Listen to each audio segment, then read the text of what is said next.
bukan mengingatkan kepada duniawi. Makanya saya senang Gus Bah itu masuk Suriat, senang karena Gus Bah itu melihat itu mengingatkan akhirat. Kan banyak itu yang wajahnya kayaknya itu karena mengingatkan dunia, itu Gus Bah itu spesial. Karena begitu memandang, belum ngomong itu sudah ingat kalau ini itu akhirat.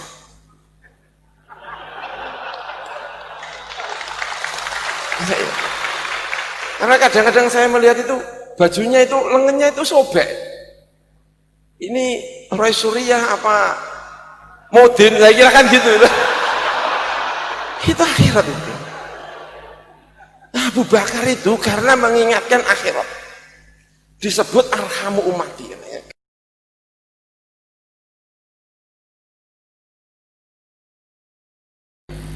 Jaringan ulama Nusantara itu ternyata itu luar biasa, dan itu menjadi, dan itu cucunya Syekh Abdul Manan namanya kita, dan itu adalah menantunya Mbah Soleh Darat. Lalu punya murid lagi namanya Mbah Abdus Syakur. Mbah Abdus Syakur punya putra namanya Mbah Abdul Fadl. Gus Bah tentu sangat akrab dengan Kiai Abdul Fadl karena barangkali punya darah sama-sama Sedan dan lain sebagainya. Itu juga salah satu penguat Nahdlatul Ulama. Nah, muridnya Mbah Kiai Hasyim Asy'ari. Punya Mbah Hasyim Asy'ari itu punya putra namanya Kiai Wahid, lalu Kiai Wahid punya putra lagi namanya Kiai Haji Abdurrahman Wahid. Orang sering membaca menghadap-hadapkan antara Mbah Hasyim Asy'ari dengan Kiai Haji Abdurrahman Wahid. Yang satu katanya NU-nya agak aneh-aneh dikit, yang satu katanya NU-nya itu lurus. Sehingga sering mengatakan NU garis lurus itu adalah NU-nya Mbah Hasyim Asy'ari. Saya kira kok gimana gitu ya.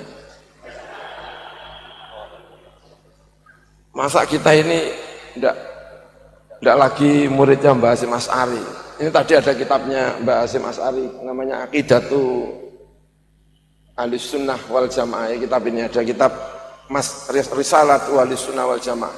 Saya yang sedang ngajar kitab ini di Nahdlatul Ulama di wilayah Rembang di daerah sana. Saya juga ngajar. Saya juga kepingin membaca, mengajarkan kitabnya Mbah Soleh Darat, tafsirnya. Saya mencoba untuk membaca kitab tafsirnya, sangat menarik sekali. Sangat menarik. Sangat sufi. Itu tadi ya. Salah satu contohnya tadi itu. Soal apa? Mengucapkan alhamdulillah. Alhamdulillah. Banyak sing bledos ora bantu itu bisa tobat sampai, makanya hati-hati dengan kalimat itu, di kalimat diingatkan betul sama Kiai Haji Soleh Darat, ahli fikih ya, karya fikihnya luar biasa, banyak sekali karya-karyanya, ahli di bidang tasawuf, ahli di bidang apa? Tasawuf. Jadi punya fikih, punya tasawuf, dijamekkan jadi satu, punya akidah, dan itu benar-benar menginspirasi diri Mbah Soleh Darat. Kalau kita runut itu sebetulnya ada dalam diri Al-Imam Al-Ghazali, sehingga sebagian orang mengatakan Mbah Soleh Darat itu adalah Ghazalinya orang Indonesia. Itu adalah Mbah Soleh Darat, karena menjamekkan antara berbagai ilmu seperti apa yang dilakukan oleh Al-Imam Al-Ghazali. Imam Ghazali itu bisa disebut sebagai ahli fikih karena punya karya Al-Wasit Al-Basit, punya karya di bidang fikih.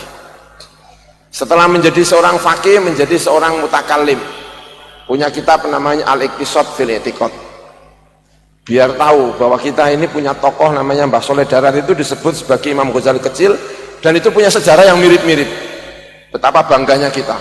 Dan itu menjadi warisannya Nahdlatul Ulama, agar bangga menjadi Nahdlatul Ulama.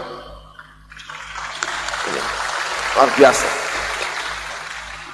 Lalu punya kitab tauhid, menerjemahkan, menyarai dikit-dikit kitab Jauharut Tauhid. Imam siapa namanya, Syekh Shalih Darah, sama dengan Imam Al-Ghazali. Lalu Al-Imam Al-Ghazali menjadi seorang sufistik. Sufinya Imam Ghazali tidak menghilangkan kefakihannya, kefakihannya Imam Ghazali tidak menghilangkan fikihnya, tasawufnya Imam Ghazali dibentengi oleh ilmu kalamnya Imam Al-Ghazali. Imam Ghazali tidak pernah menyesal punya karangan sebanyak itu dengan berbagai fan, karena itu membentengi Imam Ghazali. Dan itu menjadi kurikulum di Nizamiyah, madrasah Nizamiyah di zaman era Nizamul Mulki. Dan itu yang benar-benar dipelajari oleh Mbah Shalih Darah. Karena itu Mbah Shalih Darah itu komplit. Komplitnya itu maksudnya apa? Fikih punya karyanya, tauhid punya karyanya, tasawuf punya karyanya. Itu Mbah Shalih siapa? Darah, lengkap. Dan itu yang dicoba untuk diterapkan dalam lingkungan Nahdlatul Ulama dan pondok pesantren. Yang pernah ngaji di pondok pesantren, ilmu utamanya itu apa? Ya tiga ini dalam masalah agama, selain ilmu alat, pasti ilmu tauhid. Kalau tauhid, kalau pernah di pondok pesantren pasti pernah ngaji apa yang dipelajari oleh Mbah Shalih Darah. Pasti pernah pelajari Umul Barohin, khatam. Ya, saya sendiri khatam ngaji walaupun nggak paham-paham dikit, tapi kan khatam. Nanti kalau ditanya sama Gusti Allah, kata Gus Bah, lumayan wis tahu lah. Ya tak kau ini orang tahu belajar repot, wis tahu lah pokoknya wis tahu. Ya, fikih tahu. Dulu saya pernah musyawarah sama Gus Bah, kebetulan saya jadi musyawarah biasa, roisnya Gus Bah. Jadi ya lumayan lah, sudah pernah musyawarah Fathul Qorib, Fathul Mu'in sudah pernah, sehingga kalau pernah menjadi ketua lembaga Basul Masail Nahdlatul Ulama PWNU Yogyakarta ya gak pantas, wong pernah ngaji. Kemudian apa namanya, tasawuf juga pernah ngaji.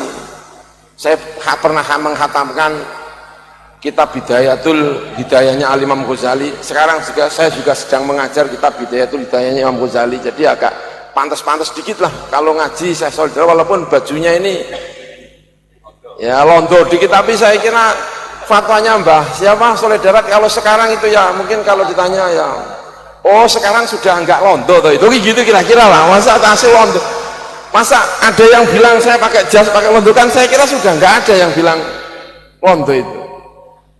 Kira sudah enggak ada ya, saya kira ya jangan ya nanti awas kamu nanti kamu bilang gitu. Saya menyampaikan betapa bencinya sama Belanda itu sampai mengharamkan jas dan mengharamkan itu dasi itu, sampai diharamkan. Itu saya kira menjadi inspirasi kita semuanya. Wajahnya Mbah Shalih Darah itu menjadi inspirasi kita. Boleh belajar pada siapapun, belajar kepada A, kepada B, kepada D, tapi jangan sampai menghilangkan rasa cintanya kepada nasionalisme ini. Dan tentu kita sangat mencintai terhadap berbagai hal. Mbah Shalih Darah itu juga kalau melihat fotonya itu juga pakai udeng-udeng, fotonya itu saya lihat itu ya pakai belangkon. Ada pernah belangkon juga, ada yang belangkon. Tapi saya juga pernah lihat kayaknya itu fotonya pakai udeng-udeng ala Arab. Jadi kalau saya pakai kopiah Arab gini ya pantas lah, kira-kira gitu ya, kira-kira. Jadi nggak saru-saru amat. Saya tadi itu yang agak khawatir itu memang jas saya ini, saya khawatir itu. Tapi semoga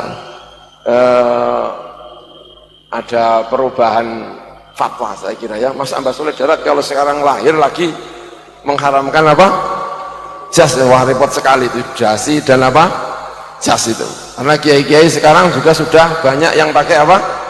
Jas. Saya kira setuju ya. Saya jadi agak senang kalau setuju itu kan.